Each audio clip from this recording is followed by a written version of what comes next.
Hey, it is Thursday, April 8th, 2021, which means it's time for another edition of Thursday Thoughts with Richard. Hey, so last week wrapped up Holy Week, ending with Resurrection Sunday.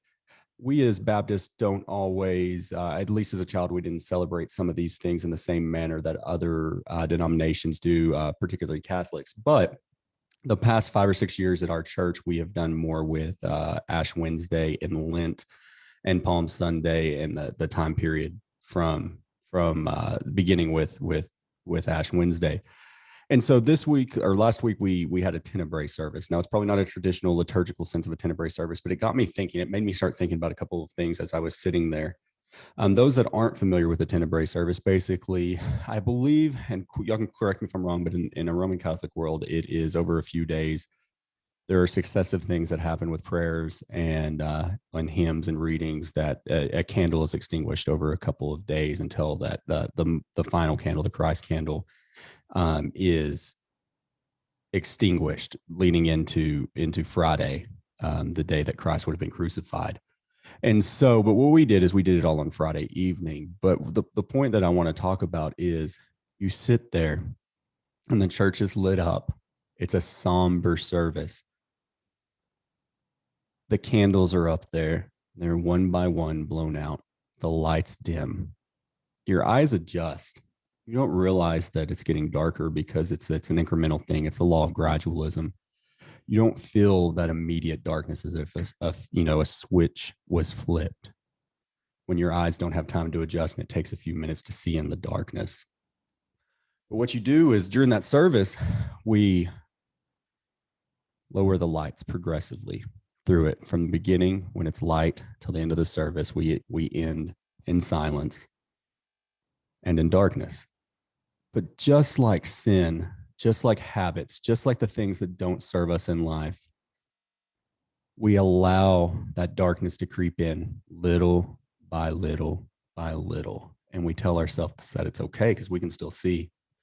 When in reality, just because we can see doesn't mean we're not in darkness because our eyes had time to adjust.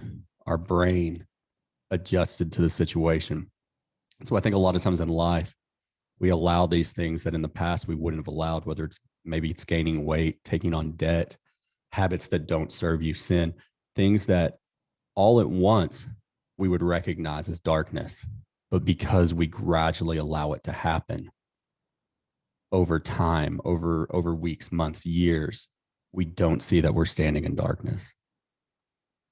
And darkness is scary when you realize you're in it.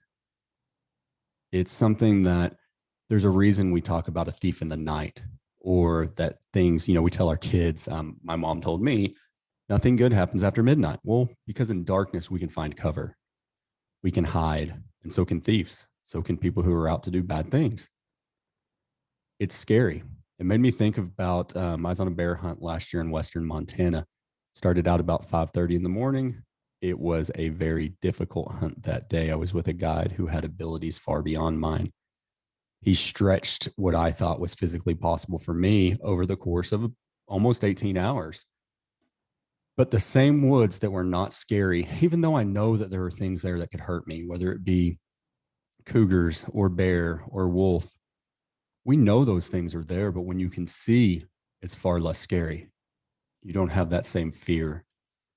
But when it becomes 10, 11 o'clock at night and you're walking through those same woods in 2 feet of snow, exhausted from hiking 25 miles and changing elevation 2 or 3,000 feet up and down, you see it differently. The hair on the back of your neck stands up. It's scary. My grown ass man self was terrified because I can't prove it, but my God and I both knew there was a cougar watching us that whole time. We saw cougar scat, we felt it, but we were in darkness. In the daytime, still scary, but nothing like darkness. The problem is sometimes is I think that we don't realize we're standing in darkness. We don't realize that, I let this thing creep into my life, but it happens slowly.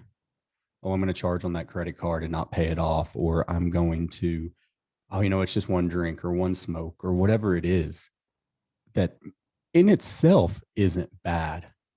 But as you allow those things to creep on and creep on and creep on, all of a sudden you have habits that don't serve you. And something that you thought was dark previously no longer feels that way because you gradually went into it. So I want you to think about your life, think about where you are, think about where you want to be.